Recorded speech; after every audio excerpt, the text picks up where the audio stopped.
पाँच साल होने जा रहे हैं। भारतीय जनता पार्टी की सरकार को लोगों ने देख लिया। सिवाय लोगों को बर्बाद करने के इस सरकार ने कोई काम नहीं किया। उत्तर प्रदेश की जनता समाजवादी पार्टी और अखिलेश यादव जी की तरफ उम्मीद भरी निगाहों से देख रही है। अच्छा, असदुद्दीन ओवैसी चुनाव लड़ रहे हैं उत्तर प्रदेश में, तो लगता है मुसलमान का एक तबका उनके साथ जाएगा? मुझे लगता है ओवैसी साहब उत्तर प्रदेश के चुनाव में कोई फैक्टर नहीं है।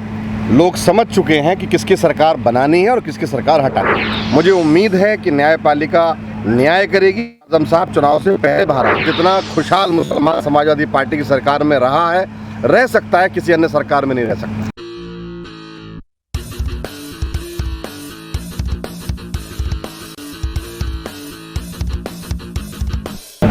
नमस्कार, आदाब। आप देख रहे हैं द हल्ला बोल।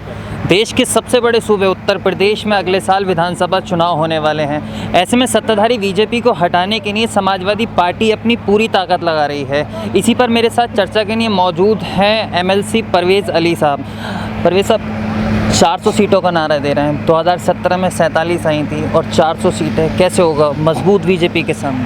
पहले तो मैं बता दूं, 2017 में हारने का कारण था भारत के एक बहुत बड़े नेता जो बड़ी संवैधानिक पद पे थे, उनके द्वारा उत्तर प्रदेश में लगातार झूठ बोलना, झूठे वादे करना और लोगों को भड़काना, लोगों को बांटना। जहाँ तक इस बात है, 5 साल होने जा रहे हैं। भारतीय जनता पार्टी की सरकार को लोगों ने देख लिया। सिवाय लोगों को बर्बाद करने के इस सरकार ने कोई काम नहीं किया। उत्तर प्रदेश की जनता समाजवादी पार्टी और अखिलेश यादव जी की तरफ उम्मीद भरी निगाहों से देख रही है और उम्मीद है कि इस बार बहुमत के साथ समाजवादी पार्टी सरकार बनाने जा रही है। काम की बात करी तो काम के नाम पर तो नतीजे 2017 के चुनाव में मिल गए आपको। मैंने आपको बताया कि भारत के एक बहुत बड़े नेता ने, जो भारतीय जनता पार्टी जुड़े, उन्होंने लगातार झूठ बोला।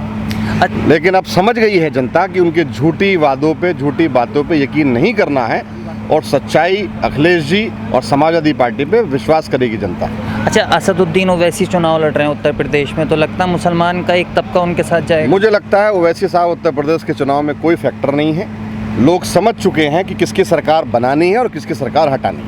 अच्छा, लेकिन चुनाव दर चुनाव, 2012 का चुनाव हो, पार्टी पूर्ण बहुमत से आई, 2017 का चुनाव हो, दूसरी पोजीशन पर रही, 2019 का चुनाव हो, तीसरी पोजीशन पर रही, तो चुनाव दर चुनाव तो समाजवादी पार्टी की हालत खस्ता हुई है। तो एकदम 400 सीटें बोल देना, तो ऐसा लगता है जैसे पार्टी चुनाव लड़ने के मूड में ही नहीं है। मतलब एक मजाक सा लगता है। मतलब 400 सीटें मजबूत बीजेपी के सामने। अगर हमारे राष्ट्रीय अध्यक्ष जी ने कोई बात कही है तो वो प्रॉपर रिसर्च के बाद कही होगी। और जो उत्तर प्रदेश में, जैसे हम लोग भी जा रहे हैं, जो इस तरह का इस बार माहौल है, जो पिछली बार दिल्ली विधानसभा में एक चुनाव का नतीजा आया था, 70 में से 67 सीट मिली थी, इस बार उत्तर प्रदेश में ऐसा ही नतीजा आने जा रहा है। और राष्ट्रीय अध्यक्ष जी ने जो कहा है वो 100% सही होगा इस बार। अच्छा, आजम खां जेल में है, जिस तरीके से समाजवादी पार्टी को उनके साथ खड़ा होना चाहिए था, मुस्लिम तबके में कहीं ना कहीं शंका सी है कि आजम खां के साथ समाजवादी पार्टी खड़ी ही नहीं है। ये सिर्फ बीजेपी के लोगों द्वारा सोशल मीडिया पे चलाया गया प्रचार है। आजम खां साहब समाजवादी पार्टी के बहुत बड़े नेता। पूरी समाजवादी